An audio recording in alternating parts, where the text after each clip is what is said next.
My 2-year-old was in organ failure until we put her on the carnivore diet. My daughter was born with a rare and terminal genetic disease called MMIHS. When she was very little, she was put on TPN, which is basically soy injected straight into your veins with sugar to keep you alive because she tolerated pretty much nothing through her gut. She had a little bit of motility, but not enough to digest food and push it through efficiently enough to provide her with nutrition. So she ended up on TPN. She had 16 surgeries. We followed everything the doctors told us to do.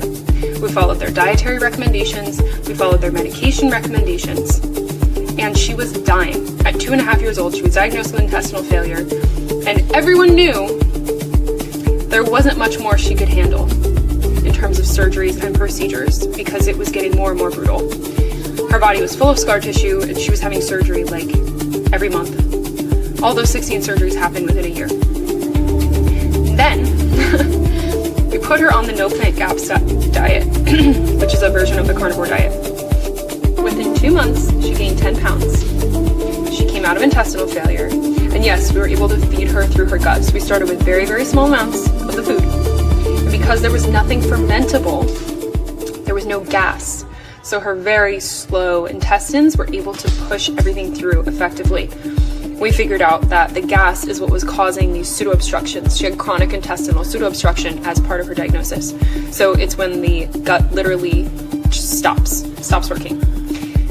She turned into a different child, and she has been thriving ever since. It's been 3 years. I've had another researcher reach out to me from Harvard, and we are hopefully going to publish her case with him and show not only her case, but these other children families who have reached out to me through social media that we've met around the world who have also done this with the same diagnosis and seen the same success that we have seen. So we are going to move forward and we're going to keep spreading the message that food can heal, even in the worst of situations, and doctors don't know everything. And in the most hopeless of situations, things can turn around.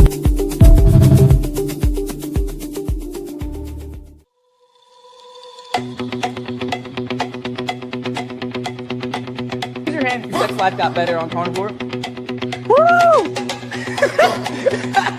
Come on, Island marriage.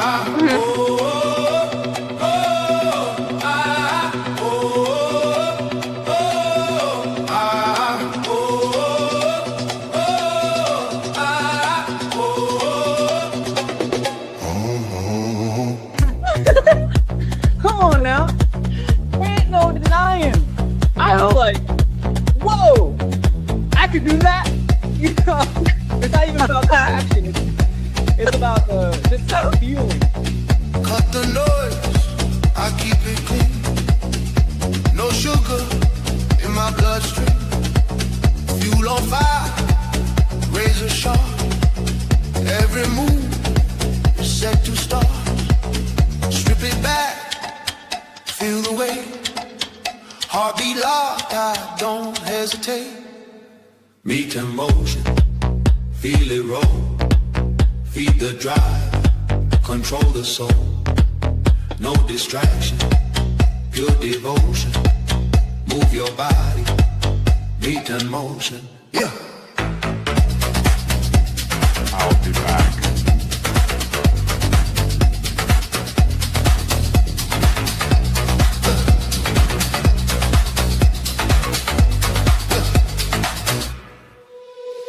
No crash, no fade, no drag. Energy I never lack. Simple rules, heavy step. Every breath is paid in reps. Hands up now, feel that pull. When you're fed right, you move full. Meet that motion, feel it roll. Feed the drive, control the soul. No distractions, pure devotion. Move your body, make in motion. Watching all the comments about this has been fascinating. I've seen everything. It's conspiracy theories, politics, right versus left, vegan screaming, people saying all food is processed, Bible problems, tinfoil hats, all of it. Here's the thing. No guilt, no cage, just rhythm and rain. Beat in motion, feel it roll, feed the drive, control the soul, lock it in, feel the devotion. Everybody, make that motion.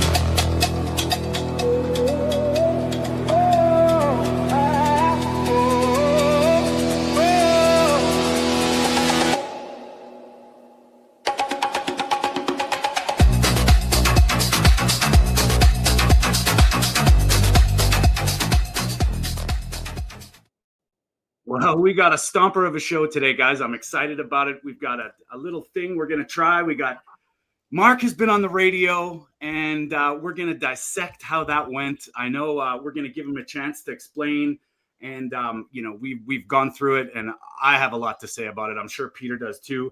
Peter has some things to say about allulose and GLP-1. We're going to find out what his little experiment was. Dr. Peter's in the house, and of course, we're going to go through rapid fire 7 lies they keep telling us about meat. We're getting into today. Welcome to the meat of the matter, everybody. It is Sunday. Is sick and fucking tired of seeing all the carnivore shit all over these fucking. I can't even look at a carbohydrate. Now that I think about it, we probably would. That it doesn't make sense. I was tired of the guessing games, faking health, playing diet names, low fat life, vegan soul, but deep inside I didn't feel whole. Then came fire, then came fat, steak on the plate, I bounced right back. No more crashing, no more drag. You're literally treating your diet like a fucking religion. Looking forward to talking about this recent controversy. I've already been doing it for over 2 weeks now. Your fiber intake is fucking zero. There is a constant in the calculation. It is the most toxic fucking diet I have ever seen. Ever. It's not healthy. It is far from fucking healthy. Okay? It is the least fucking healthiest thing you can ever do for yourself.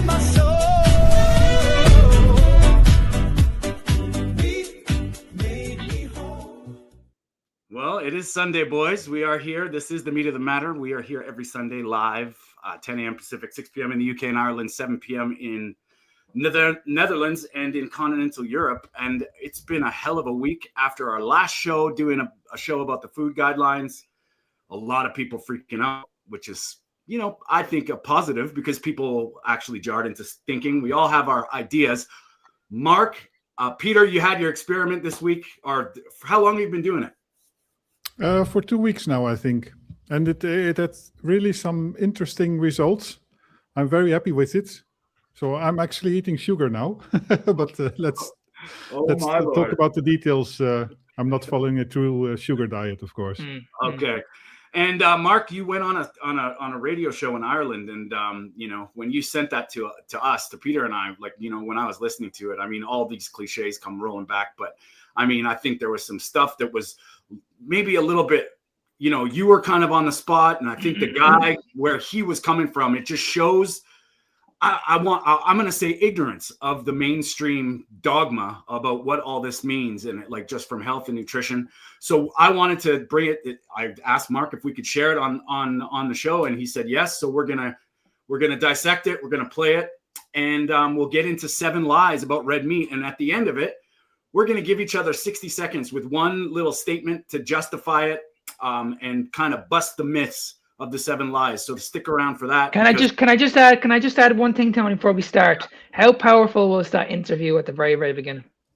That's why that lady, we interviewed her, myself and Victoria. Her name is Jessica. I'm getting her. She's coming on our show very, very soon.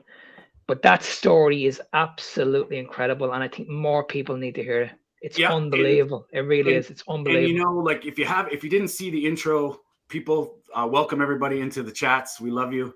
But if you didn't see that intro, I put it on there for a reason, because you know, over and over again, us in the carnivore space, in the low carb space, in the, you know, this community, we know these things. We know that it's a powerful healing modality.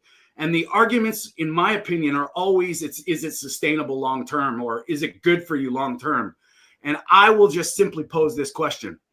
How can something be bad if it ultimately heals you from a place of complete and last resort?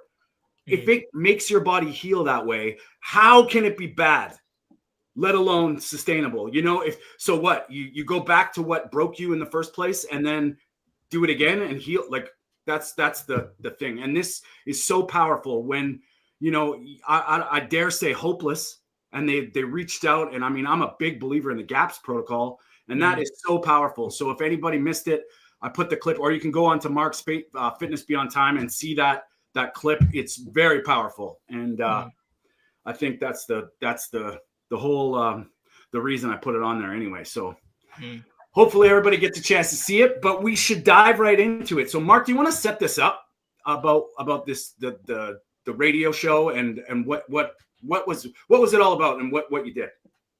Okay, so these guys reached out to me just before the Christmas. They were watching my content on Instagram, and they were like, "We'd really like to get you on the new year. You kind of know what you're talking about." So I was like, "Okay, that's fair enough. I can come on. I can talk about certain subjects."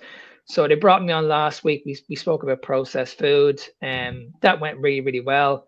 But this week they were speaking about veganism, and should you feed your kids vegan food? And I said, like, listen, no way. I mean, at the end of the day, if you're an adult, you can do whatever you want. But when it comes to your child, you shouldn't make the choice. You should never make the choice for your child, in my opinion. I just feel this is child cruelty. But anyway, they brought me on, and everything went really, really well. And then it just went downhill. It just went literally downhill. These people were telling me that I was crazy, that there's no way I'm eating this amount of food on a daily basis. This is going to lead to a heart attack. This is misleading. We have to. I just felt that they were trying to cut me off, or they were trying to embarrass me on a radio station, and it just felt like it was me against pretty much the fucking nation, to be honest with you. And everybody was ganging up on me, and I was well able to defend myself. But after it finished, I was like, I start questioning, okay, we're actually going to lose this battle against these people because they're absolutely clueless. They're absolutely clueless. These people were absolutely convinced that they were right, and I was wrong. Yeah. I just got frustrated. I just couldn't wait to get off. I couldn't wait to get off. I had a little bit of a rant. I went on a walk, and I spoke to herself. I said, "Listen, I'm never doing another radio. I'm never doing another radio station ever again, ever." And funny enough, the guy that actually runs the radio station, he wanted me to go on our show over here. It's called Ireland AM. He's actually on this show quite regularly, or this TV programs quite regularly. And I've always wanted to get on TV, always. And he was telling me, like, we can set this up, we can do this for you if you want. But if this is the road that I'm going down, and you're putting me on national TV to embarrass me, I don't think I want to go down that road. Well, you know, and I hate to say it, man, but like we look at way back when Paul Saladino, when he went on the doctors, that was a disaster. Like, just, you know, when you're put up against the wall. And, you know, Mark, when I was listening to it, and we're all gonna listen to it, but what I saw was, you know, the one that has the microphone has the power. And I've come from the broadcasting sort of side of things. And like when you're looking at a stand-up comedian, if anybody's getting heckled, the one with the microphone has the power. They get to tell. So the host gets to drive the thing. So I think what happened was he has his thing and he was just dictating the conversation. And it was like part cutting you off, part giving his two bits in. But then he would jump to other people. And I want everybody to really pay attention to all the cliches that got brought up. And I found that fascinating, that they just resort back to, you know, all of it. I'm not going to give it all away, but it was really fascinating. And I feel for you, man, because, you know, when it was like Paul Saladino, when you're up against the the mainstream, you're a heretic right off the bat. If you mention something like you eat all meat, they'll firstly, that's not healthy. But anyway, I don't want to foreshadow too much of it. Let's get into it. Boys, you ready? Yeah. Let's go. All right. And love to hear all the chat. And anybody in the chats want to chime in. This is what it's all about. We're I have a funny feeling there's going to be a lot of Mark defending going on with this one because it's very important. I think it sets up. So the show is, should parents be feeding their babies, raising their babies vegan? I think, yes. And there's a little bit, I tried to cut out the ads and make it a little bit more dynamic, but we'll just let it rip. And I think he sets it up before you come on, just to get the gist of the conversation for everybody. Yeah. Vegan diet, John, what do you think? I'm going to have to leave it over to people to make the decisions for themselves, Niall, on what they think is best. But as long as we can continue to be kinder, if we can spay and neuter dogs and cats, if we can choose cruelty-free cosmetics, staying away from SeaWorld where those poor orca whales are swimming around in concrete tanks, that kind of thing. If we can get rid of fox hunting in this country, we can hold our heads up a little bit more. I don't think the farmers agree with you. I don't think the farmers would agree with you. And one last thing, I can't be more thankful as a result of having these conversations with your good self, Niall, over the years. Because of these conversations, and I know it, there's so many more countless kinder people in this country, all as a result of hearing in and listening to ourselves going back and forth on these issues. And as a result, we're a little bit more kinder. So I'm very grateful if there's only one thing I can say. Well, listen, John, it's been a pleasure talking to you once again, and hopefully we'll get to talk to you again real soon. John Carmody, thank you very much indeed. Okay, we're going to take your calls, by the way, as well. The number, as usual, 085 100 2255. Let me go to Mark, if I can, just before the break. Mark, hi, how are you? Okay, before we start, I just wanted to tell everybody, like, that is the kind of thing, you know, how they're the cruelty to animals already setting up all the bleeding heart vegans about all this. So just, I can't wait. Sure. Good to talk to you, Mark. Mark, getting back to the original email, because we kind of ventured off with John there. Getting back to the original email. So his wife is a vegan and she wants to raise the baby a vegan. What would you say to that situation? I think it's an absolute disgrace. I mean, at the end of the day, if you're an adult and you're making this decision for yourself, that's fine. You're an adult. But if you're making it for your child, I think it's absolutely wrong. I've always been one of these people that if you're going on about plants, I mean, you guys were talking about animal cruelty, and the way I see it is everything has to die for you to eat. That's pretty much the fact. A plant is a living organ. Okay, yeah, but it's not sentient. It's not sentient.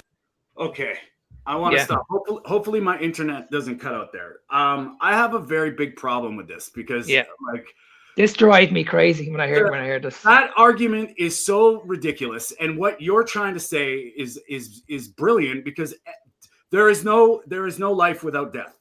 That's the point. And when he starts telling about a carrot's not sentient, well, I would argue there's people in the consciousness field that everything is conscious. So this table, this computer, whatever you want to argue. And I think that is just such a ridiculous thing because your point was, if I'm not mistaken, is something has to die for something to live. That's it. And then it gets taken out, and we'll listen to his rebuttal here. A plant. Although there are people who argue that it is. I know there are people out there that argue that it is, but it's not. I mean, you know, a carrot is not a sentient thing. Where did it come from? Well, it comes from the ground, but it's not sentient. It doesn't have feelings. It doesn't feel pain. Okay, but how did it grow? Because somebody planted it. Okay, so how did it grow? So it came from a living organ. So it came from something. No, Mark. Let's keep the conversation real here. It's not. Do you notice that? That's what I'm saying. He was trying to get his point across to me all the time. He was the one that was taking control here. This is what really pissed me off. He wasn't playing the level field here. He was trying to talk over me all the time.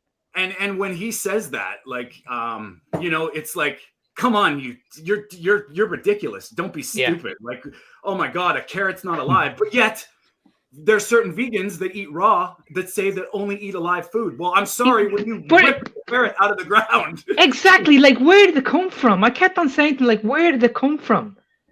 And he couldn't give me a straight answer. He just kept on saying to me, "Oh no, this is ridiculous. This is not real." And I'm like this guy is not listening to me. Yeah, and that's It's like the standard comment that you get under the videos that we are eating corpses, dead animals, and if people are eating vegetables, they are apparently eating alive stuff. So is it alive or isn't it? I mean, exactly. That's, I mean, it's just, honestly, it's laughable. It's just laughable. And when you look at what had to die for that carrot to be planted and picked, all of a sudden. Definitely. And that's just the perfect railroad when a host wants to push a narrative. Right at this point, I could tell, and he may be in his defense, he may be doing this for audience, reaction or something, but it's ridiculous, Okay. It's not a living thing. It's a living plant, if that's what you kind of call it. But it doesn't have feelings. It doesn't experience pain. Okay. But the fact of the matter is, what when we look at optimal health here, what's essential and what's not essential? Now I love what you said there. That is wild, right? Good turnaround. I think that's bam, like in your face, buddy. I love it. You have made the argument already that what are we? Are omnivores, carnivores? We're apex predators. That's what we are. That's who we are.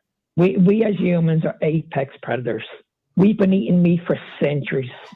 Tell me, over 1,000 million years ago, what were we eating? Are you telling me that we survived on plants? No, we didn't. I never said we were. We're omnivores. We eat plant-based and meat-based products. Yeah.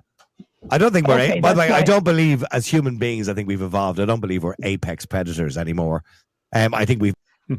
Well, I would argue that's probably your first problem, buddy, because the apex predator, you're giving it up to be the soy boy. Like, what does that mean? That's wild. So at this point, Mark, how are you feeling? Like, oh man, I was just frustrated.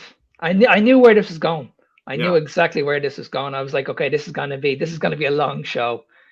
So I knew where I was heading from here. Okay, and Peter, what are you thinking at this point right now, listening to it? Yeah, well, I would be disturbed by the fact that he's immediately avoiding the whole health aspect of the food, and it's not coming back probably the rest of the show. If it's coming back, it will be the cliche stuff like without bringing arguments that we should eat fiber and that sort of thing. When you hear what he said, we will hear about fiber. Yeah, definitely. When you hear what he says about fiber and cereal, or healthy cereal. Yeah. Oh yeah. Mechanized everything now. I mean, for example, when I'm hungry, I'm walking by a farm. I don't jump over the fence and leap on the back of a cow and start chewing into his neck. So, okay, see, it's just ridiculous, isn't it? If there's ridiculous. Any kind of like shock jock therapy here, like he's saying stuff that's so ridiculous that, and that's probably for the audience to be, theater of the mind shit. But it's just like that's completely missing the point again. I mean, what he doesn't understand is all three of us. I mean, I can only speak for myself. I'm an animal lover. I have a dog. I've always had a dog. Yeah. You know what I mean? I love animals. I don't want to see any animal harmed. You know what I mean? This is what I just don't understand. I do not want to see any animal harmed. That's the fact. But where we're going at the moment is we're only focusing on the animal, and humans are suffering. They're suffering. You look around in the world. Like humans are in a really, really bad way at the moment. Really, really bad way. So it's like, okay, what do we do? Do we prioritize the animal over the human being? Like, you know what I mean? It's like seriously, guys, let's get back to bleeding reality. I know. Yeah. Honestly, it's just, you can't argue. You just can't argue against this. You really can't.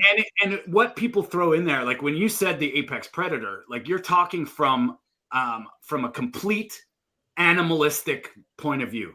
You're not talking about modern day pastoralism or herding. You're talking about food. On the food chain, we're at the top. And he's bringing in the argument, well, now we're civil and we're that's once again, that's another, I guess they call it a straw man, because that's not the point. Yeah, that's what it is. But you look at any animal in the world, they have to protect their family and look after the family by killing other animals. Yeah. That's basically how nature works. So you go to Africa, you'll see this in the wild. If you're lucky enough to go to Africa, you'll probably see a lion that's going after a hyena, a baby hyena. But like, you can't just look at it and say, well, this is terrible. This can't be happening. This is nature. This is what the lion has to do in order to look after his family.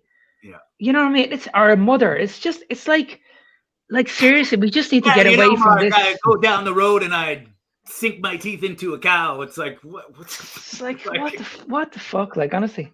Yeah. What disturbs me a lot is that what I find strange is that they always think in some kind of ethical way. Yeah? They are idealists. They think that you can build an ethical system that is sort of closed, that every animal, just as humans, can have the same rights and all these things. So, I mean, let them vote at elections and all these things. How far do you go? But why this disturbs me is that I'm a mathematician. So in mathematics, you can do this. You can make closed systems in terms of logics, in number systems and all these things, perfectly closed. So there's nothing that you can bring against it.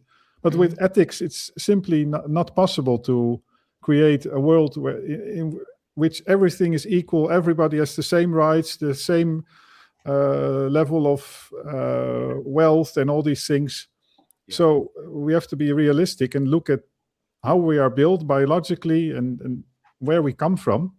And veganism is just an escape from reality in a way. I mean, it's like looking at animals in a Hello Kitty fashion, like pink kitties and can I just add in one more point as well? We just need to get back to one thing and one thing only. What is real food? Like, what are you telling me? Plants is real food? Like, if that's your logic of thinking, that's fair enough. That's you can think whatever you like, but we honestly need to get back to reality here. Real food is the food that we've been eating for centuries, and you will never convince me otherwise that this is different. Yes, I accept that back in our ancestor days, we didn't just eat meat all the time. Of course, we had to go out and hunt, and we maybe came across berries or fruits, or some days we were fasting because maybe some days we couldn't even catch an animal. You know what I mean? So then. Yeah, so it was all about survival. So, but we need to get back to what I just said. What do we determine as real food? Because in the world that we're living at the moment, 60% of our food is fake. Well, that's a fact. And now you look at what's going on in the world now. Now they're trying to eliminate meat altogether and bring in more fucking fake meat. Yeah. So this is where we're going at the moment. So it's just like that's where we need to go back to. We need to get back to nature and just ask the question, what is real food? And that's it. And before we get going, I wanna mention something too. You ask any rancher or dairy producer or anybody who is responsible for feeding their family based on their herd or their flock, they take care of their animals to the best of their abilities. So this argument is bullshit, and it's spin and propaganda. You don't go to a dairy farm and see the cows like, well, somebody who's a farmer. No, I'm not talking about the big battery, huge conventional stuff. They care about the animals. That argument as well. It's like, no. This is livelihood for my family, So we lose that. All right. Absolutely. Well, I'm not an apex predator. I'll wait and I'll go down to Tesco's and I'll buy it off a shelf. I get somebody else to do that for me. Okay, so let's look at it. Let's look at it a little bit deeper.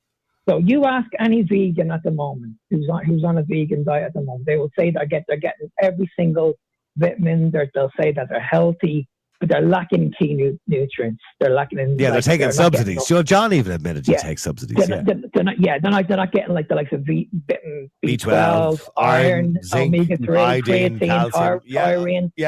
Okay. So they're lacking in absolutely everything. So how can these people convince everybody else that they're healthy when they have to supplement in order to keep your diet on track. Do me a favor, Mark. Stay there because I want to come to Alan's. I'm going to come to Alan straight after this break. Alan, please, I do apologize. I know you've been waiting for ages, so I do apologize. Mark, stay with me for a second because I want you to stay on. But I'm going to come to Alan straight after the break. All right.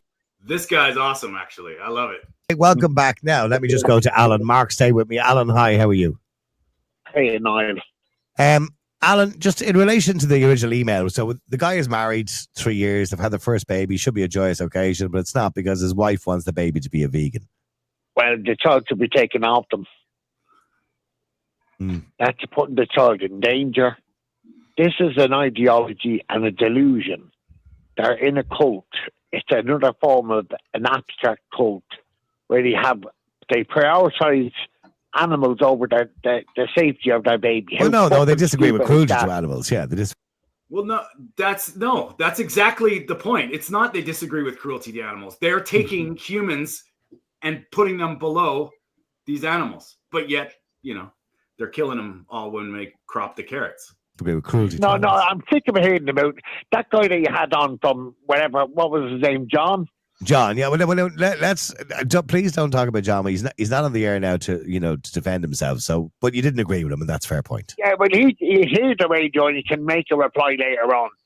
The fact is, he's obsessed with protecting animals. But well, he is. Yeah. A mute point when it comes to babies who haven't been born, and he said that he just want to make a moral judgment on whether people should feed their kids a vegan diet. That tells you, Niall, they have their priorities up their arse. That's not the way the world is. The baby needs nourishment, nutrients, iron, all the proper nutrients, and when it's an adult, then it can decide to be. And vegans are very boring. Oh, they're very irritating. Why are vegans boring? I appreciate devil's advocacy from the host, but come on, man, this is real people talking. This is not in the nutrition and health and carnivore space. This is a guy that's like, dude, this is wrong. Yeah. He's trying to defend. Yeah, I understand there has to be a balanced conversation, but there also has to be logic, honestly. Yeah. There really has common sense. Yeah. There really does. We sit around analysing. That's a very stereotypical view of a vegan. I mean, don't get me wrong. I mean, wouldn't be my cup of tea. Niall, I've never met a happy vegan. They're always moralistic. You've never met a happy vegan? I'm sure there is happy vegans in the world. Happy vegan. Vegans. Hey, then I could easily say I've never met an unhappy carnivore, right? Like, really, that's pretty, like, if we're going to be just throw all our rationality out the window, I could easily say that. Go to the carnivore community worldwide, listen to the peeps. You'll understand. Boring. And they stay around moralizing. Yeah. Oh, that was you on the radio. Sorry. Yeah. Sorry, Mark. What did you say, Mark? Can I just add a quick point? Because this is basically what the vegans will say. The vegans will say that you shouldn't eat the animal, correct? Every single vegan will say the exact same thing. Don't eat the animal. Yeah. Just eat the protein from plants. But if you look at the animal, where does the animal from eating the plants? From eating the plants. So the hypocrisy is unbelievable. Hang on. There's no hypocrisy in that, Mark. That just okay. Well, hang on. I understand. Okay, that's where we get the reason we get proteins from meat is because animals eat meat or eat plants. But where are we getting the nutrients from? We're getting the nutrients from the animal. So why do we need to get it from why do we need to get it from plant food? Okay, sorry, it Alan. Does not make any sense. Okay, Alan. Sorry, go ahead, Alan. The fact is, fair enough, right? Like that's a pretty, And I mean, if you want to get technical, we get the energy from the sun and the oxygen from the air, and it all gets cycled through nitrogen and minerals in the ground. We're all eating the same shit, then. You know what I mean? Yeah, and then you can say that when you look at plants. Like you'll hear this. Okay, well, we can eat these, but we don't have the same digestive system as an animal. This is the reason why the animals eat these foods for us, because they're able to break these foods down. You cannot absorb fiber. Like this is what drives me crazy. You cannot. It just goes right through you. Your body's not absorbing this food. Yeah. So what's the reason? What's the reason for eating it? Well, it's just mind-boggling. Yeah. And the mother, she's a vegan for the last 6 months. Yeah. So 6 months 6 months this mother's a vegan and wants to put her infant on a vegan. Okay, like that's crazy. Well, she's a tick. A tick. Tell her for me she's a tick. And if I'm happens to that baby, she should be charged with murder. Well, that's murder for all the North Americans out there. Well, it has been. Well, to be fair, people who did this with babies before and the baby ended up malnourished, they were charged with murder. That husband who is concerned should ring the social services and inform them that the wife is denying the child nutrients and supplements. Well, it's not illegal. The child needs. It's not illegal to raise. It's not illegal to raise your baby. Well, I think I hear the government is so concerned about the welfare of children. Well, what they should do is get into the doll as soon as possible and make veganism illegal for children. It's Anybody in the chats feel the same way? I sure do. Moral and wrong and perverse. What's perverse about it? Whatever you think is wrong and morally wrong and all that kind of thing, that's your decision and that's your opinion. But perverse. Well, do you know what I mean by perverse? Perverse doesn't always have to come up. No, I understand. It doesn't have to be always sex, but perverse, you kind of takes it to a whole new level. Well, it's perverse. They would be more concerned about an animal in a random field than they would about their own child. That's how flippin' stupid they are. They're living in daydreams. But okay. Well, I would like to know. I would really like to know from these vegans. This is the question I would love to know. Give me one reason why anybody should go on a plant-based diet. Give me just one reason, because they want to. Because they want to. Yeah, okay. It's your choice. Yeah. That's fine. I have no wishes that you're an adult. But if someone's going to tell me that's a healthier option over eating meat, I'm sorry, you're talking absolute rubbish. Yeah. Now, to be fair, I did know a girl going back a few years ago that I was working with at the time, and she was on not so much a vegan diet, but a vegetarian diet, and to be honest with you, she had problems too with lactose. And the reason was it just played havoc with her stomach. So that was for medical reasons. She didn't eat meat or she didn't drink dairy products. And see, this is what we need to understand about fiber. Fiber is, when it's broken down into your system, it's fermented. So when you're walking around gassy, bloated, this is not normal. If you're breaking wind on a regular basis, it is not normal. People think that this is just normal. Right. I'm meant to be breaking wind. They're hippies. They live in a fantasy about the world. I know meat eaters who go around farting all the time as well. See, I would say no. No. Everybody in the chats, I can see a lot of our carnivore friends in there. But see the way he twisted it back on him again. Oh, yeah. He was doing that through the whole interview. Yeah. He was right and we were wrong. Did you notice that? There's a lot of stuff here put on one pile. I mean, we're talking about vegetarians. So if you include eggs and cheese, it can be a complete diet. I mean, I have vegetarian friends, and since they have a baby, they started to include more things like eggs and also meat for the baby. Yeah. And then he's talking about meat causing farts. Well, obviously that is in a diet combined with other stuff, because it doesn't, most of us know that it doesn't reach the large intestines. So there's no way that it can ferment. And personally, I mean, everybody on whatever diet sometimes experiences a bit of stomach distress, let's say, if you eat something just wrong, because it's maybe not in perfect condition, or if I drink suddenly a liter of milk and I'm not used to drinking milk, I will fart. Obviously, I will get bloated. But generally speaking, if you 99% of the time, you don't experience troubles and this whole egg farting stuff. That drives me crazy. Well, I'm the same way. Like, I have my friends in Chile, man. They're carnivore vegetarians. They eat eggs, like 15 to 24 eggs a day, and they have a little bit of vegetables with it. They've been doing this for 3 years, man. And they're like, wow, I feel great. And it's like, yes, because you're prioritizing the right thing. Yeah, and honestly, I can't remember. I can't remember when the last time I was consistently breaking wind.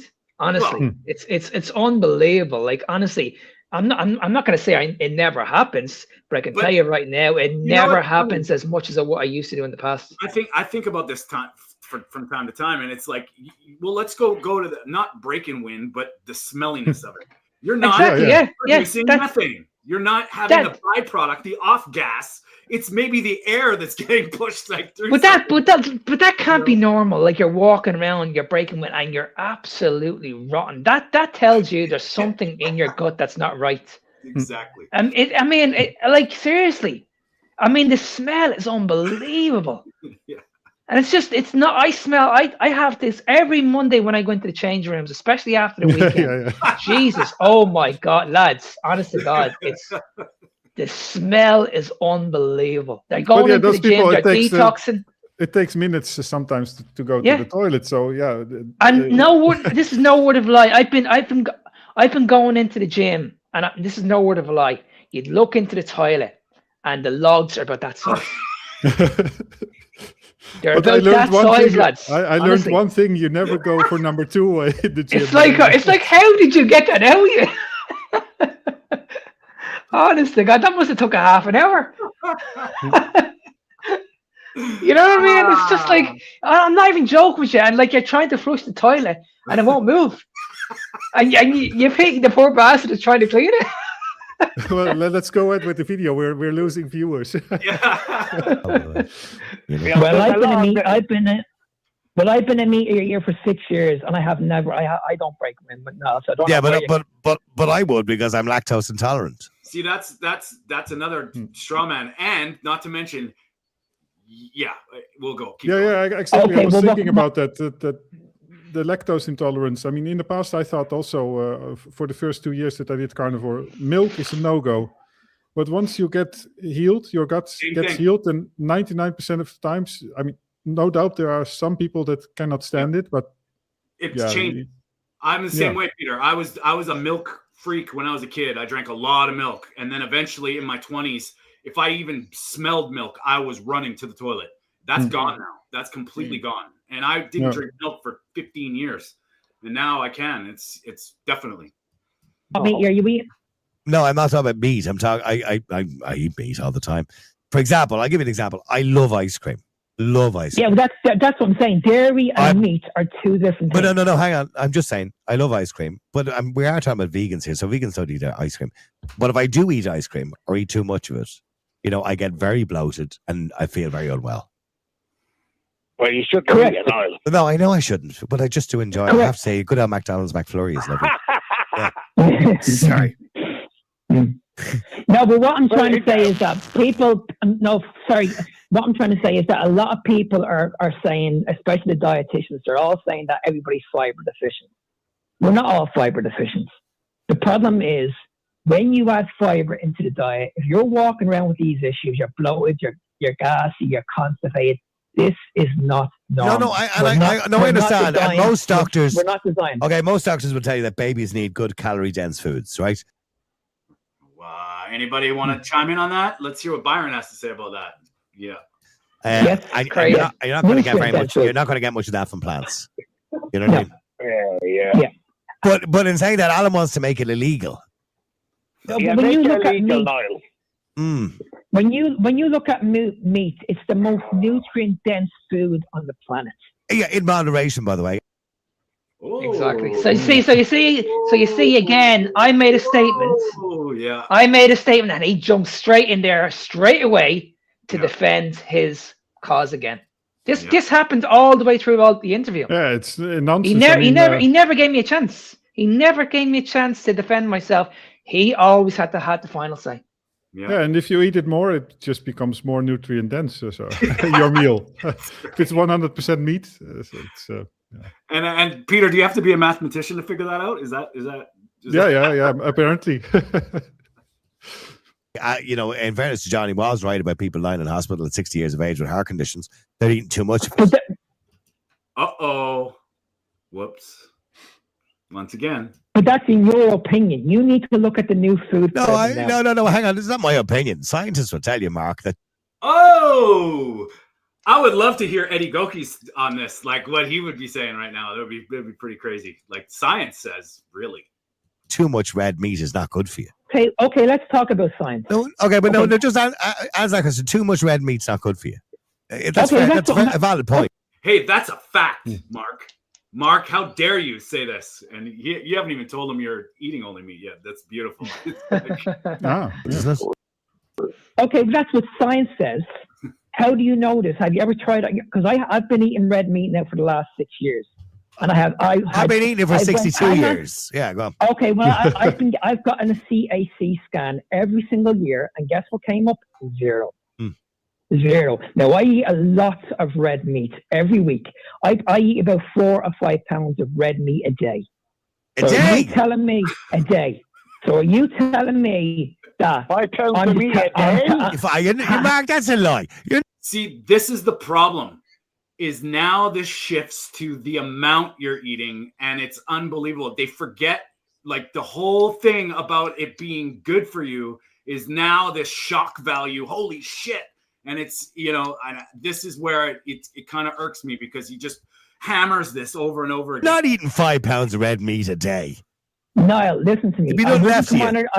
I wouldn't come on a radio station. I wouldn't come on a radio station and lie. Why would I come on a radio? 5 pounds of red meat a day. I eat 5. Yes. Okay, I had peas, small potatoes, and I had minced kind of pates last night.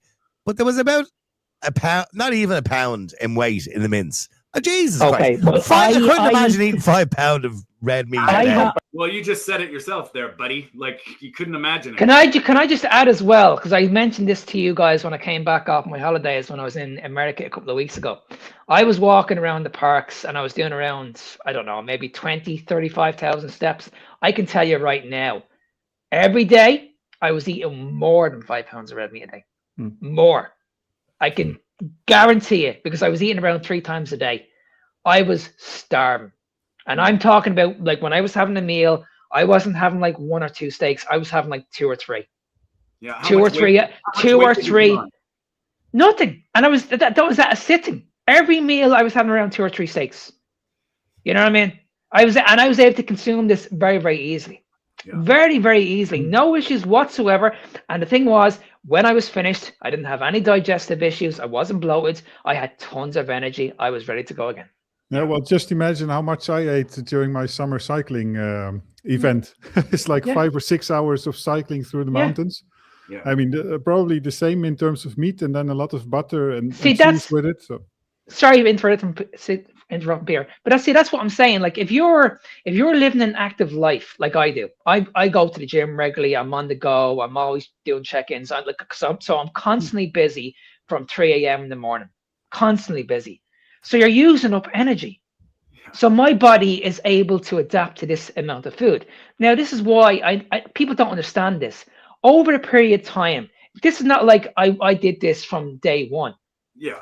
My body had to adjust to this amount of food that I'm eating right now. So over the years, as I packed on more muscle and I got stronger, I added more food into my diet. So in the last 6 years, if we're going by calories, if you had spoke to me like 6 years ago, I probably would have been consuming around maybe 15, maybe 1,600 calories on average. I can tell you right now, 6 years later, I'm putting away around 3,500, 4,000 calories easily on a daily basis. You don't add in so much things like butter, right? I mean, no. you eat it, but not much. No, it's just meat. I get all the fats from meat. Yeah. It's pretty much a 1-to-1 ratio. Protein and fat coming from the animal. I don't add in the extra fat. And that's the thing that this, like, I think we're going to stop it there because we've got to get to Peter's allulose. But the it just keeps going like, oh, you can't eat 5 pounds of meat. Oh, you can't. They focus on the number and they don't realize what you're trying to say is I eat meat to satiety every day and I'm not broken by it. Like, this is what I do. It has nothing really to do with the 5 pounds, but they keep. Oh my God, 5 pounds, and I'll tell you. Yeah, it's the point that they're saying that this is not real. Yeah. There's no way this is real. There's no way that you're still here. You're eating fat, and then you guys probably you need to go back in and watch this. He went to Chat PT. Yes. And it said on this that if you eat this amount of food, this is what's going to lead to a heart attack. And I counteracted the argument. I said, well, listen, this is what this is saying. I'm the research here. So are you going by against what I'm saying? And then there's a million people in the world that are eating this way. They're thriving. They're eating a lot of red meat. They put most of their symptoms into remission. Are you telling people all over the world that have done this? Are you saying that these people are liars and we should go off what you're reading off a PC? Yeah, he this is didn't where we're believe going you. at the moment. No, at that point, he didn't believe no. you anymore. He was like, Mike. there's no way this is real. There's no way this is real. And I mean, and that was the thing. Like, you know, we're gonna spare the bullshit because he just keeps coming at there. You can't be doing that, Mark. You're lying, and it's like we're not here to slander and slag Mark because, like, you know, it was kind of, you were defenseless at that point because he just kept hammering that bullshit. And the ChatGPT thing, of course, is ChatGPT going to change now that the guidelines have changed? I wonder. Maybe. I don't know. Who's programming it? I doubt it. Well, if I ask it, it won't give that answer. So it depends also a bit on history. Right? Yeah, no doubt. Well, Mark, I mean, I feel you, buddy. Like that's pretty wild. But I mean, and you know, that the hardest part about listening to that is I know you and I know what you're trying to say and I know what you could have said. And I know that they were just railroading the shock value, as you know what I mean? And I think you were, unfortunately, instead of a logical, rational like example, they made you sort of a trophy of like unbelievableness, right? Yeah. And that's the problem. And I think, you know, like the Paul Saladino on the doctors, it's like, you can't do that. That's just crazy. You're, you know, and it's like, well, I do, and I've done, and people have. So what are you saying? And the thing is, what came out of that interview was, I don't think anybody learned anything from it. Yeah, exactly. I really don't. I think people were brainwashed into thinking that this guy is crazy. This guy talking about red meat is crazy. This is what we've always believed in. Yeah. This guy was actually making more sense, and that's what really frustrated me because I could have got my point across a lot better on that show, but they wouldn't let me do it. Mm-hmm. And I think he kind of kept leading you into like defending yourself from ridiculous statements as opposed to actually talking about the issue at hand. And that was yeah, man, I feel you, buddy. And let us know in the chats how you feel about that. It's pretty, I don't think you're alone there. I think a lot of people would be put in that position in all our countries. I don't think the mainstream is ready for hearing it. Like, even though look at what happened with the food guidelines. Everybody's got their opinions about, well, this, that. It's like, just start thinking, people. You need to start thinking for yourself. There did happen something interesting in the Netherlands on Friday. Last Friday, there was a late night show on a commercial television broadcaster, and they invited a woman that is on the carnivore diet for 1 year now, and she happened to have quite good opponents in the sense that they were not bashing her and they were not talking only negative about the carnivore diet. They were like the cliche things, like there was this scientific journalist type of person talking about the risks of colon cancer and that it's bad for the health, for the planet and the environment. But they were also very appreciative of her story and that it had benefits for her. And there were also some people, there was another person also, that's also nice, that in such a setting, there were some well-known Dutch people there. And one of them appeared to be also doing fasting and keto dieting. So a conversation developed that was actually, in a way, quite positive. Proactive. About the carnivore diet. And of course, the mainstream ideas are hard to counter. But yeah, I think that might have been a good one in this case, so that people get to know it and they see that there is a healthy person sitting. She solved a lot of problems, and yeah.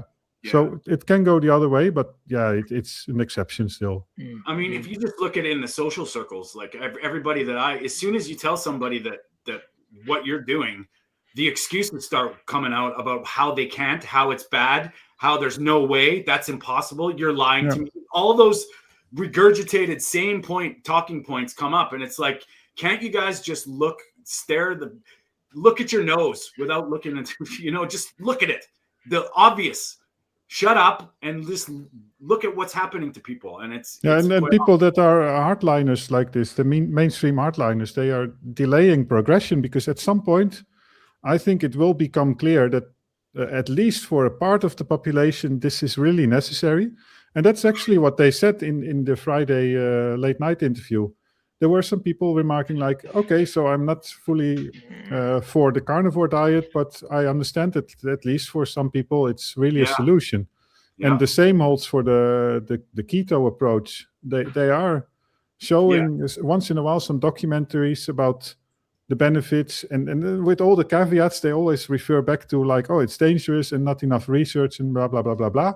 Yeah.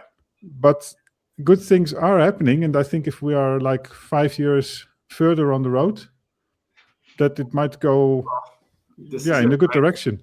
Baby steps to the final thing. And I mean, it all starts with just the awareness and starting to realize that there's other things and people are healing. Like that is the thing that it's so undeniable. You can't deny it anymore, right? Yeah. Like people are having miraculous healings, and there's some weight there now. Yeah. Okay, Peter, are you ready to go, buddy? We're cruising through things today. I mean, that was wild, but you know what? Shall I start? Oh yeah. Let's start with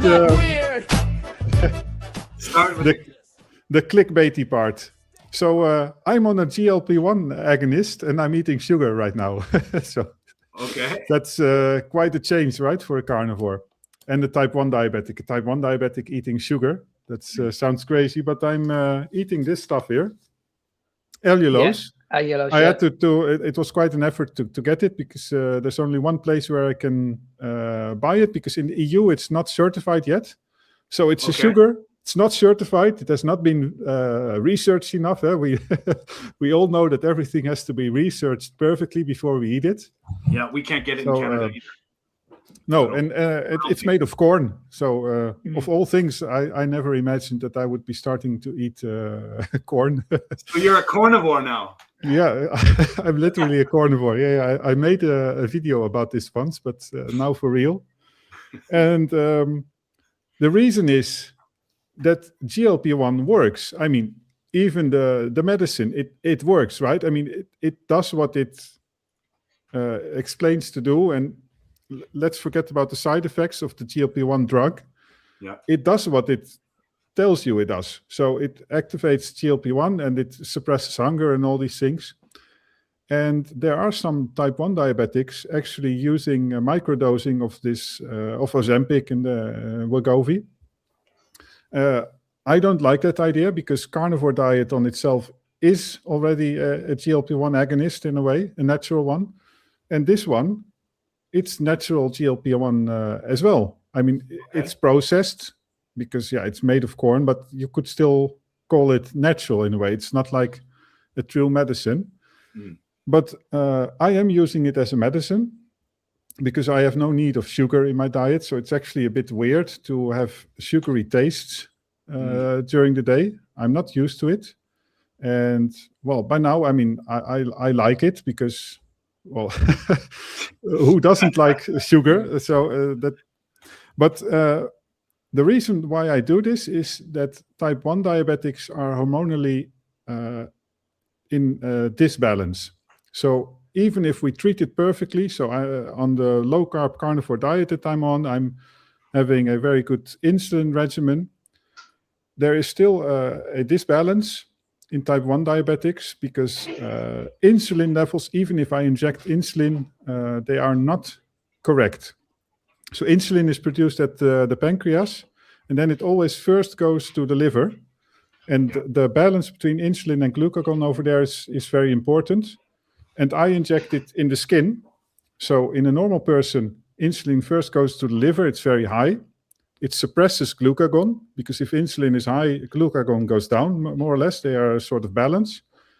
But for me, I inject it here under the skin. So it has to go all the way to the liver. And the concentration is like 10 times lower than in a normal adult. So my glucagon is supercharged. That's the problem. And I basically cannot do anything about it. So unless I'm fasting, but even then, still it's like I have a basal insulin rate, which still is higher in my body than at the liver. So at the liver, it's still too low. So I'm actually a sort of type 2 diabetic in the rest of the body because there it's too high. and at the liver it's too low. And what this GLP-1 agonist does, it suppresses glucagon. So it suppresses hunger, but it also drastically reduces glucagon spikes. And that's very helpful for me because when you eat a meal with protein, for example, it takes like 4 to 6 hours to digest. It can even be 8 hours sometimes.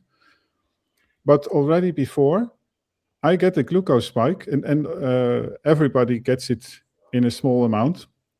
But that's not the food that's being digested, that's the glucagon.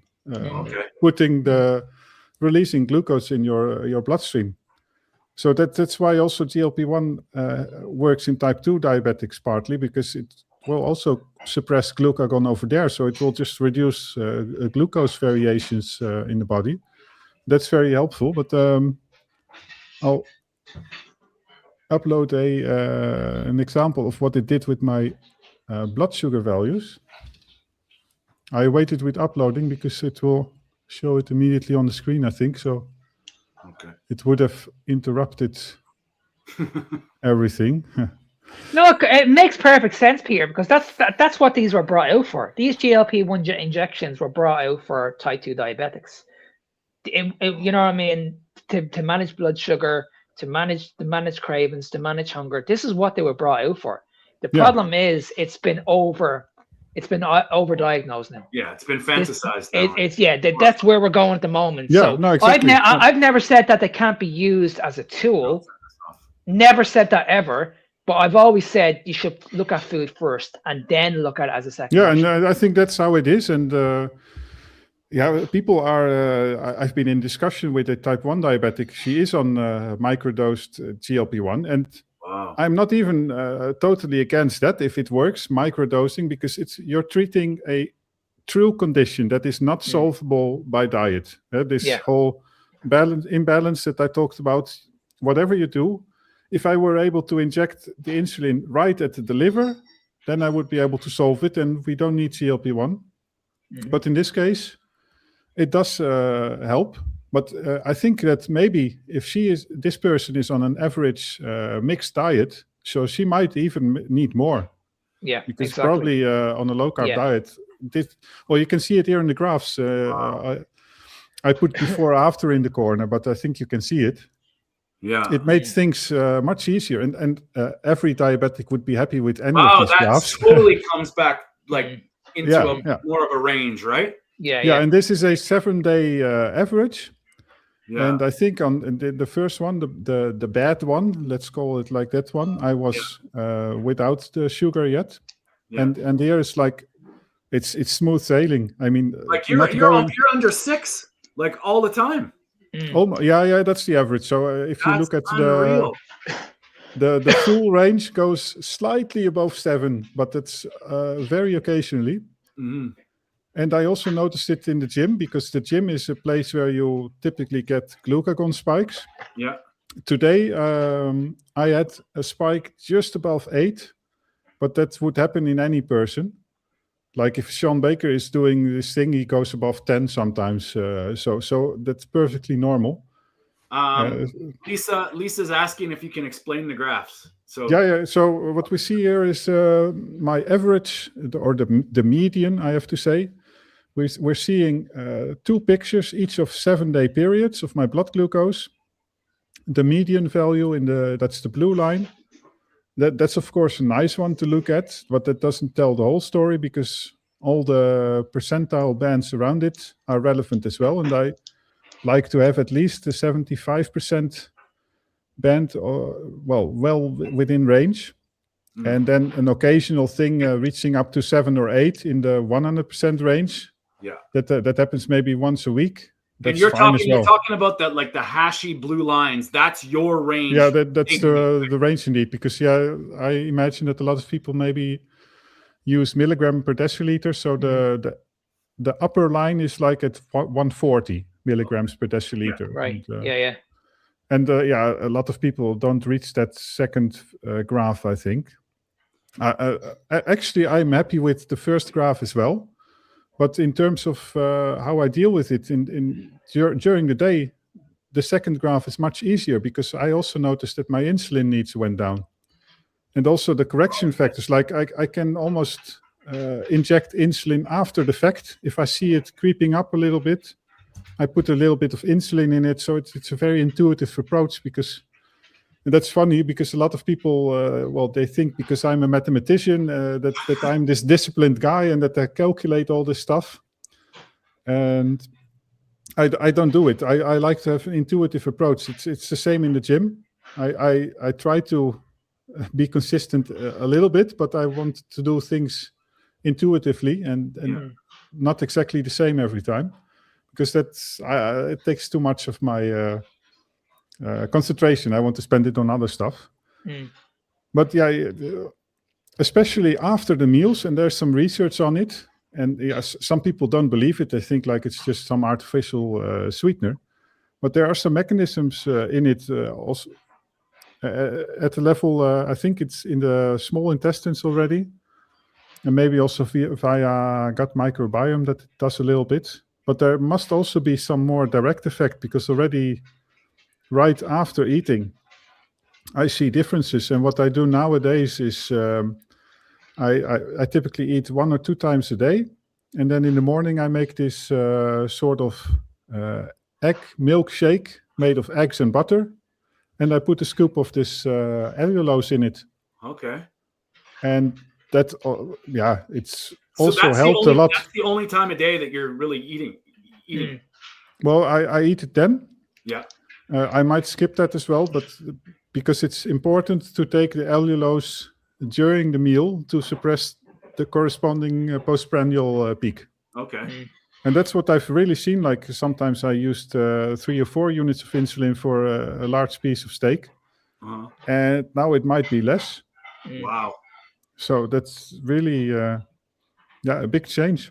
Yeah, it is. Big time. That's crazy. So for all the people that don't realize how important this is to a type 1 diabetic to get that, and if Lisa's asking about the line, like we don't want glucose excursions, like big ups and big downs. You want to keep that line. And if you looked at and took that after line over 2-3 weeks, that's a flat line. That's unreal. Yeah. That's pretty cool, man. Yeah, and I intentionally took a 7-day period because, of course, if I look at 30 days, these graphs flatten out automatically. But and you see a lot of, by the way, to finish it up, is that you see a lot of fluctuations in it. But that's also partly due to CGMs. That's a good thing to realize. If you wear a CGM, there are things like if I suddenly move my arms after sitting down, there will be increased circulation, and the blood glucose values measured in the interstitial fluid will temporarily go up. So you see a lot of short spikes. Yeah. And they basically mean nothing. Actually, if in the night, it can sometimes even go up like 4 millimoles for no reason, and it's just fake, luckily. Yeah. But this is... this is what happens, and you see it in the A1C values that go down and all these things. Yeah, that's interesting. Very interesting. Like anybody that's interested in this stuff, like we should all really be. Like, I mean, everybody should be aware of their glucose and their control. You could I do it once or twice a year. I do a CGM, and I mean, obviously, I don't have to. It's not a need for me, like it is for Peter. But it's really cool to start seeing how this stuff works, how exercise, stress.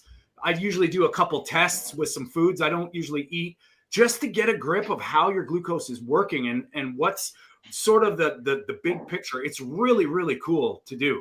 And I mean, all my clients, I suggest when we start, if I'm going to be explaining anything about metabolism, I get them to go on a CGM, because when you're explaining insulin and glucose and all this, if you don't see what it's actually doing, sometimes it can get so overwhelming. So and see, that's what you made a good point, Tony, because I do the same thing. It's not always diet related. No, it's not. It's not like like you said, training, poor sleep, overtraining, under eating. There's so many factors that need to be considered here. So many. And I mean, if you looked at like Peter's alarms for his need, like those, like if he goes out of those, like it's danger, he's got to adjust. Yeah.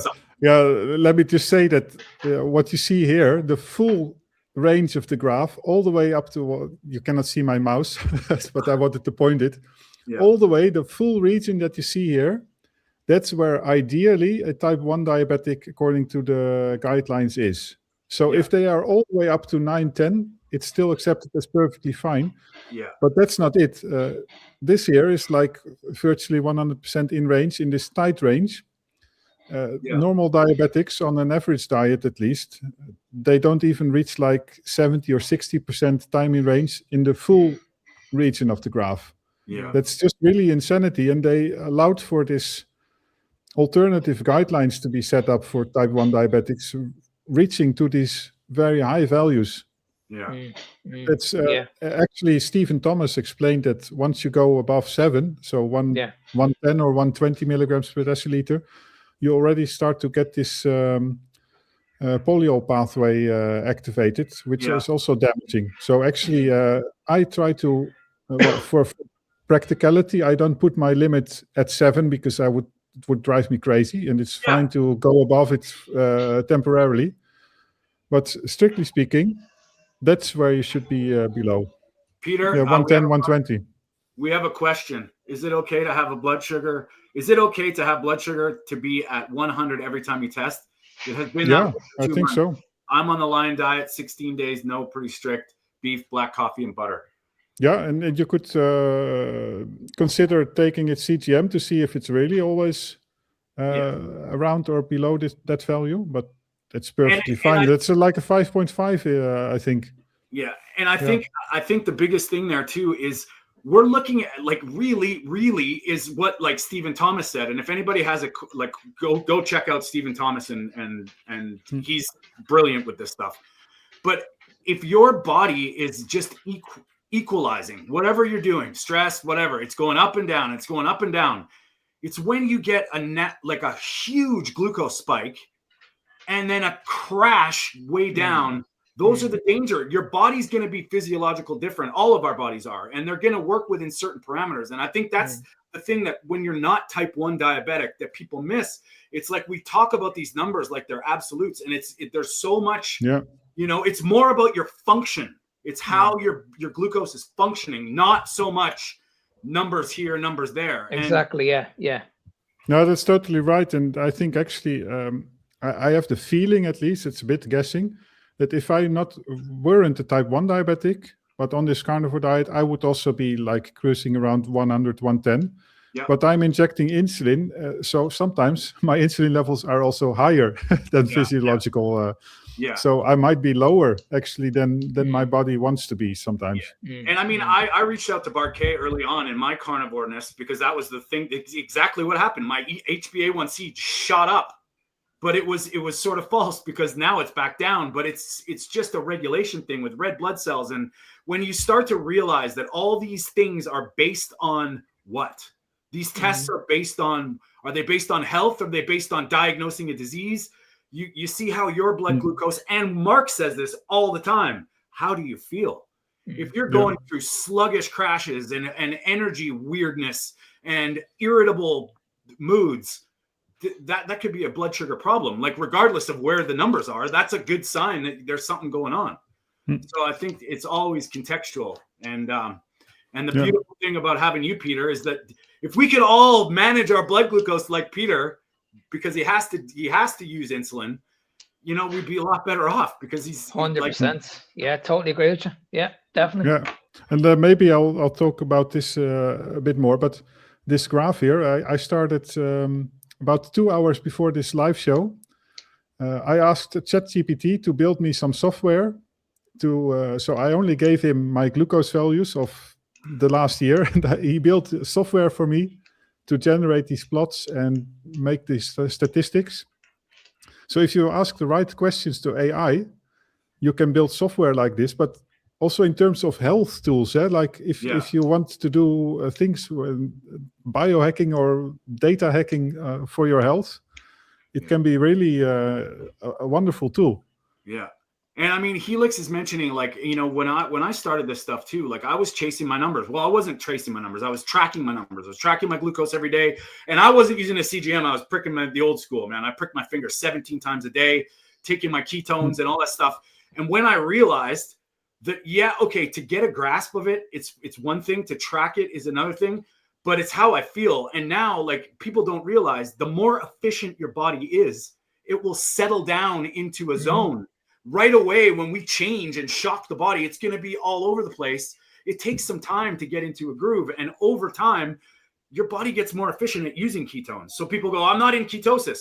Well, what is nutritional ketosis? And you know what I mean? So those numbers actually come down. It's like the P tests. They stop working because your body's using the ketones. So you're not filling them out, right? And it's really important to, like, a lot of it is, you know, like we've been saying on this, is definitely how you feel first and foremost. And then if you have questions, like let's reach out. Anybody has blood sugar questions, reach out to Peter, man. This is his life depends on him knowing this stuff. So, you know, that's huge. Yeah, and by the way, about this allulose, I mean, I'm not suggesting that everybody should use it now. I mean, type 1 diabetics might be a good, interesting idea to look at it. Try to decide if it's something for you. And I did advise it also to somebody that I know personally, that she is struggling with maintaining weight as well. And well, if you are already using sweeteners, then by all means replace stevia or monk fruit or whatever you're using with this allulose. And there are a lot of type 1 diabetics, well-known diabetics in our low carb sphere that are using it as well. So there's I'm really confident that there's potential in this. Yeah, there's really some good research on it as well. And Lisa's asking, how is allulose on the gut? Well, I think that's very user specific. I mean, I had a friend of ours who's a chef made a bunch of ice cream for me on my birthday. And she made it with allulose because she got it from the States, and it was a thing. If I ate too much of it, I didn't feel the greatest. But it was like, what's too much? Well, to me, like over a pint of ice cream, I mean, that's arguable too much anyway. But it seems to, with me personally, I get headaches if I eat too much monk fruit or erythritol. I can't do with stevia. I get I just feel with stevia. But the allulose, I felt good until a certain point, and then it kind of got meh. So, I mean, I think I think the thresholds are higher for allulose, but for me, it's like a teaspoon, or at most 2. Yeah, and the thing is, like, you're gonna notice it straight away. Straight away. Yeah. So if you've been a carnivore for a while, and then you add this in, and you let's say you add in like a small teaspoon, and a couple of hours later you're fine, well then then there's no issues there, you're fine. But if you start adding more, you're gonna notice it straight away. Yeah. It's like instant. Do you ever notice that when you add something into your diet that you shouldn't, you notice it within an hour? An hour. For sure. And I think with MCT oil, for example, I notice it immediately.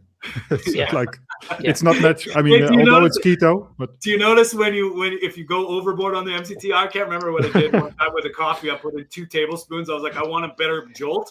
Well, I got it jolted right to the washroom. Well, I didn't have that problem, but it gave me the worst stomach cramps ever. Yeah. And with this, it can happen as well, but I think you have to go really far. But it makes no sense anyway to use more than like a teaspoon, I think. And I think it's important, Peter, because like you made a very, very good point. It's important to experiment on yourself. Like we all advocate like the carnivore diet, but the most important thing is longevity. Like if you're happy and you're experimenting things and it's making a difference to your life, who gives a shit? If you're happy doing it, just do it. It's a cost-benefit scenario. I mean, the benefit is really huge here. And I think like the biggest, a point a lot of people miss out on is, why are you doing this? Are you doing this to replace sugar because you can't live without it? There may be a weaning period. There may be a place for it. But if you're just, because I did this when I started keto, I was like, okay, I'm making keto donuts, keto cheesecake, keto this, keto that. I felt like shit. I felt headaches. And then I realized, why am I doing this? The idea is to not need this food. And then, so if it's getting you through something, I'm all for it. Especially if you're ridiculously sugar addicted, you may have to wean off. Yeah, that too. Yeah. But I mean, and to make sure you know about that situation, because we've mentioned this before. Like if there's a problem there, you're able to pick it up straight away. Yeah. Straight away. Okay, this is taking over my life. I can feel that addiction coming back. This is gonna be a major problem. But like I said, the way Peter's doing it now, he's able to control that situation. And it's an experiment. He's in full control of that situation. And I don't have. I've always said I don't have any issues with that. I only have an issue if it gets to a point where it just takes over your life. Yeah. No, but that's interesting. So far, I actually noticed nothing like sugar cravings.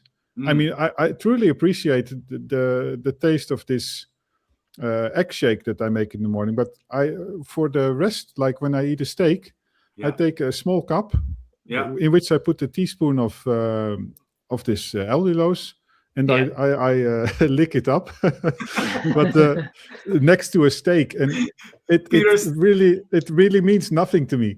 Yeah, Peter's gonna start snorting allulose, right? What's that straw for? No, that's another show.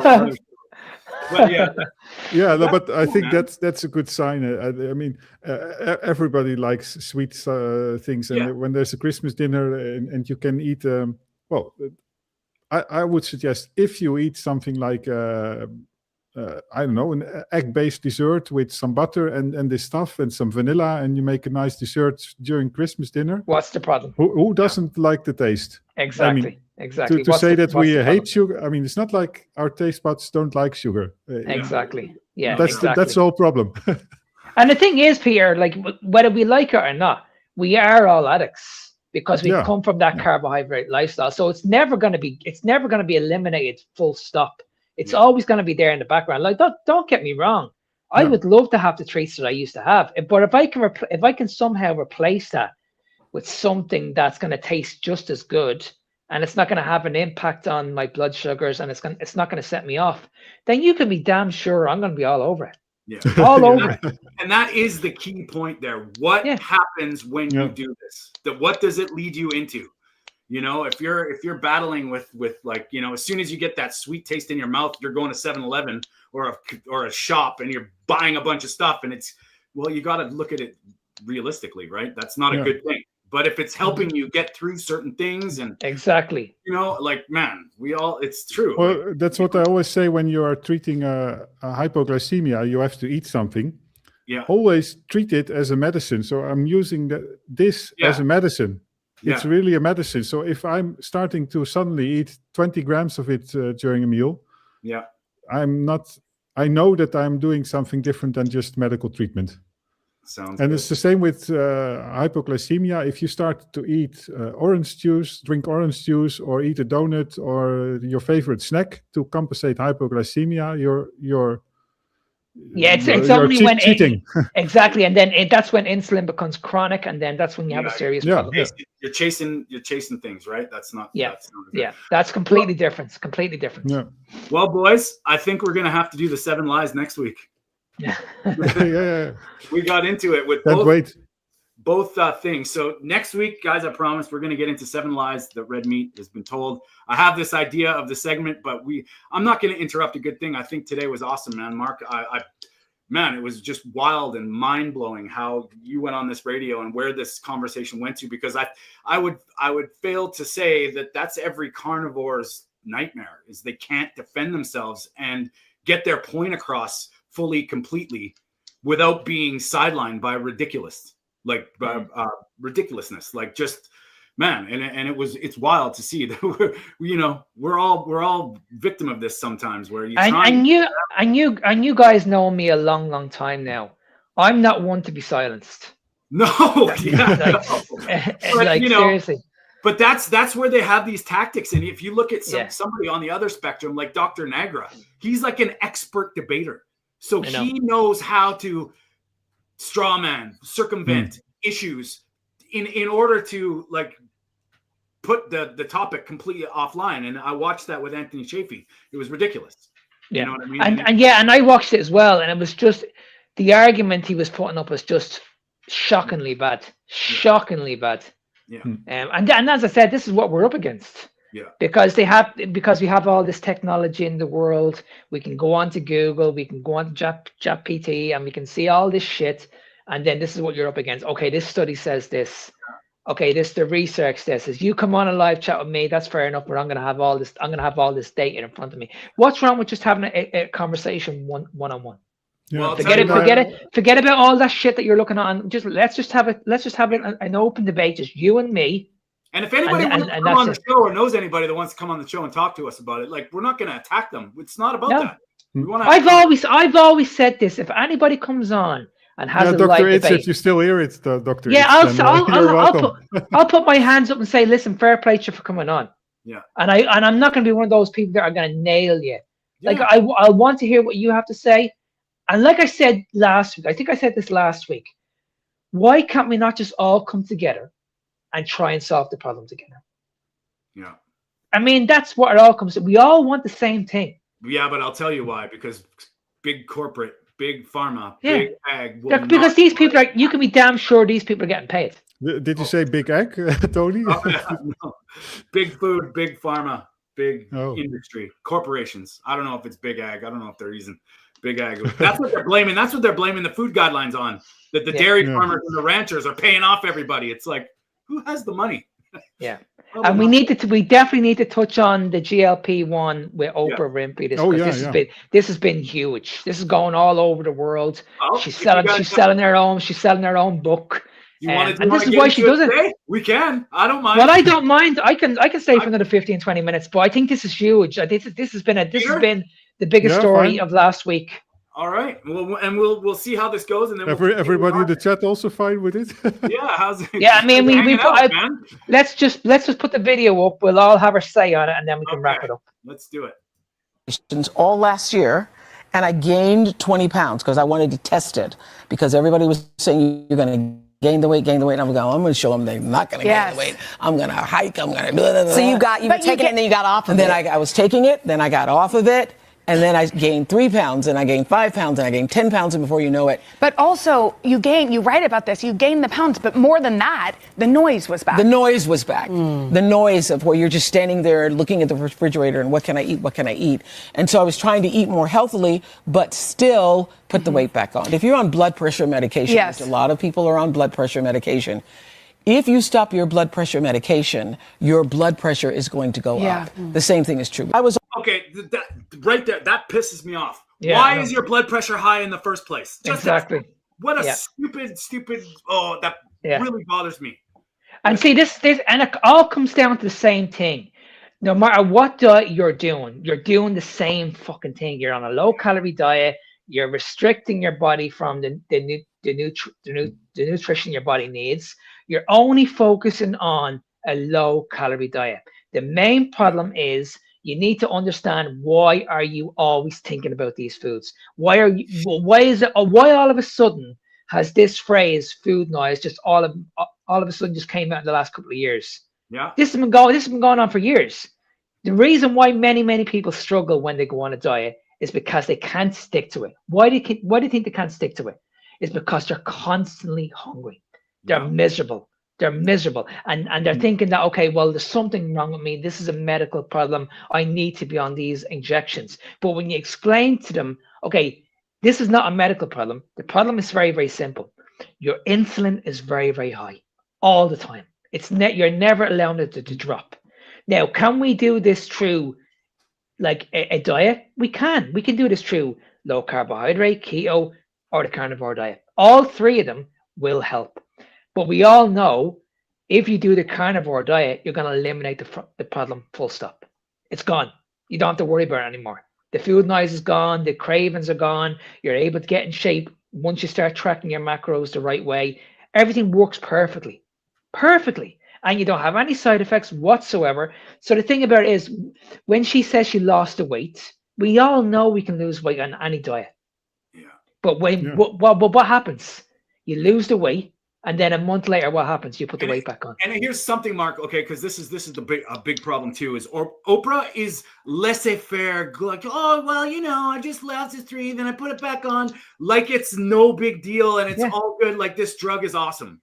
I have a client right now who is doing things the right way. All her friends, and they're in their 60s, are dropping pounds like wildfire on injections. And my client is watching them, and thank the Lord that she's listening to me, and I'm like, you don't understand how dangerous that is. You're doing it the right way, slowly, with nutrition and like the framework of your diet. Your friends are putting in a cheat code that they have no idea the future ramifications and the repercussions. And I'll tell you what, they come off that drug and they still eat the shit that they're eating. It's going to go very, very bad. Yeah. And that's the thing that I have a problem And, with. and we need to look at what obesity is. In my opinion, obesity is a food addiction problem. That's where I see the problem. It's never going to be a calorie issue. It's never going to be a medical issue. It's a food problem. Because you're messing with your hormones. You're addicted to something, and everybody's convinced it's just processed food. Eliminate the processed food and you're going to solve all your problems. If that's the case, then why do many people that still go on these healthy diets fail? Yeah. And remember this also. We have all these amazing apps, the phones, the watches that calculate all these calories, right? But we still have a major problem in the world of obesity. Think about that for a second. Mark, you know why? Because apps don't eat for you. No. ChatGPT does not do the diet for you. ChatGPT does not live your life. So exactly. Right. And the thing is, you can track the food that when you look at the food that you take in, you can probably track that. But you cannot track energy output. You can't. No. You can. So you like all the calories. Every BMR is completely different. Yeah. I'm probably burning more energy than you guys right now because I'm quite active. I lead a quite active lifestyle. Or Peter's probably burning more because he's in cycling. Bigger. So yeah, you know what I mean? So it like you have to factor that all. So it's not when people say it's all about energy in versus energy or calories in versus calories out. It's complete and utter rubbish. But I would argue even that if it were possible to track calories exactly, that it's still not going to work. And you probably agree with that. But the whole thing is that if you cannot lead an intuitive lifestyle, I mean, I explained half an hour ago that I cannot do that with insulin either. For me, I'm like this, so I cannot even do that for a small part of the day. But some people are very good at it, but they will always fail at some point. So at least that 5 or 10% of the time, the day off or the weekend, where you're not able to do it consistently and be disciplined, you will fail. Yeah. And you have to understand also, there's a massive difference between losing weight and losing body fat. You will never lose body fat if insulin is always high, because you're blocking the body's ability from burning fats. That's a fact. Yeah. That's too much sugar in the blood. You are not going to burn fats. Yeah. I don't care who you are. Now, can you go on a low calorie diet and play with it and try and get short-term results? Of course you can, but again, it's a short-term result. It's never long-term. Yeah. Why is it someone like me who doesn't track calories at all? I've been doing this for 6 years. 6 years now. I'm actually eating more than my maintenance calories, but I'm still walking around with I have the bloody meat mark all day. You can't do that. What are you telling me? You know what I mean? And then when you try and explain this to people that I'm only 5'3", my maintenance calories, if I go by the logic and go by what the experts say, I should be only eating 2,000 calories a day, roughly, something like that. Guys, I'd be fucking starving. Yeah, maybe you are going to the farms and eating the cows. Oh man, I'm telling you, I'd be miserable. So there's no way. I can tell you right now, I'm eating double the amount of food that I should be consuming on a daily basis. And I can put my pictures up tomorrow. I look pretty well from my age, and I look really, really. I'm walking around with a 6-pack.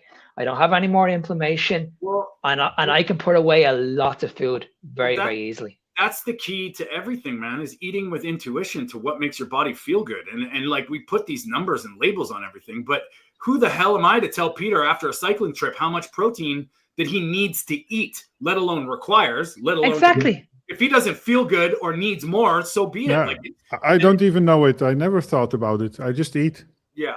Yeah, and see that's another big myth as well. Again, the protein myths. Yeah. You can only have a small amount of protein because if you put too much in your body, this is going to lead to kidney failure.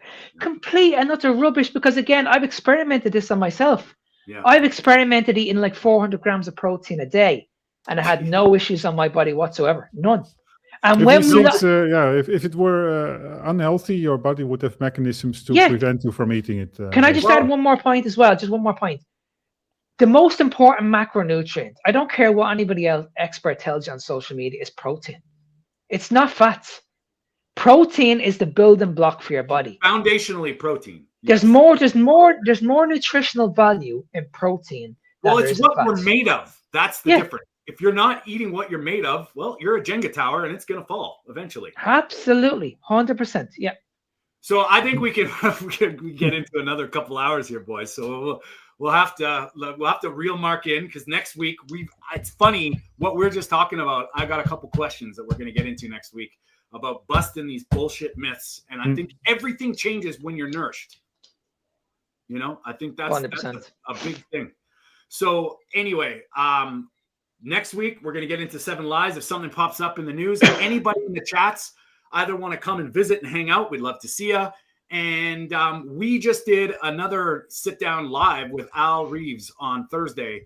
Go check it out, man. If you're anybody who's looking, man or woman, wants to get into shape, this guy he's wow, a fantastic physique. And he's been doing low carb, keto, carnivore 10 plus years. He's the real deal. He's 52 and looks amazing. But we're going to get into a lot more of that stuff. If anybody in the chats wants to come on and hang out, we're always welcome to have that. We'll do a show where people come, and we like your engagement. We appreciate it. Peter, anything, any last words for you and last thoughts, and where do people find you? No, I want to say to Oprah, eat meat and some allulose. Eat meat and allulose. That's your solution. But no, nothing else. If you want to know more about allulose and other stuff, diabetic related, then go to Low Carb Perspective on TikTok, Instagram, YouTube, and hopefully in the future Facebook and those things. I've got to work on that, but yeah, you'll get there, buddy. He's doing good, man. And Mark? No, I have nothing else to say. I think Peter wrapped it up pretty much right there. Okay. Another great show. Pleasure, guys, as always. And if you guys want to reach out to me, I'm on social media. Just look me up on it's Fitness Beyond Time 01. You'll find me on all platforms. And if you want to reach out to me, it's nsmark93@gmail.com. And I know Tony's going to mention it. We also have our own podcast. It's called Carnivore Evolution. Victoria will kill me if I don't mention it. Yeah. We have regular guests every week. We'll have a few guests this week. We're going to be the lady that was actually on the start of the show. She's going to be coming on to this show very, very soon. Her name is Jessica. Very, very powerful story. I would highly recommend you guys, if you get a chance, go on to Carnivore Evolution and listen to it. But she's coming on very, very soon. She's going to be interviewed. And yeah, there's plenty of things in the pipeline. There's some exciting things coming up. So watch this space. Nice. So, and also, guys, I want everybody in the chats, if you're still here, go to the Carnivore Community Worldwide on YouTube and subscribe to the channel. They're on Instagram, but we're trying to get their YouTube channel beefed up, and they can use our support on YouTube. It's, whatever social media platform you're on, support the Carnivore Community Worldwide. It's us. It's people that are having conversations, great conversations with real people, real stories, a little bit more loose, and just hanging out and talking meat and fat and lifestyle. Great talks. Go support them on Instagram and YouTube. Also, please go and subscribe to Carnivore Evolution on YouTube as well. Victoria and Mark, they do a great job about getting people. Victoria is an absolute sweetheart. We love you, Victoria. And, their Facebook group, Carnivore After Age 40. It's all about this now because, I have a funny feeling in the future we're going to get more divided. Unfortunately, things are changing, or fortunately, things are changing, but I believe it's going to get a lot more divided, and it's good to have people together talking about this stuff that matters. And we do appreciate you guys being here every week on Sunday at the Meat of the Matter. We are live every Sunday here at 10 a.m. Pacific, 6 p.m. in the UK and in Ireland, 7 p.m. in the Netherlands. We are trying to get this message across. If you have any ideas for what you want to hear us talk about or want to join in the conversation, reach out to us. And if you want to reach out to me, you can find me at TonyStewartCoaching.com or TonyStewart_food for thought at all social media platforms. Support Peter, support Mark. Come hang out with me. We appreciate you all. We love you. We'll see you next Sunday when we go. We're going to do the 7 lies next Sunday, boys. See you soon. Have a good one. See you.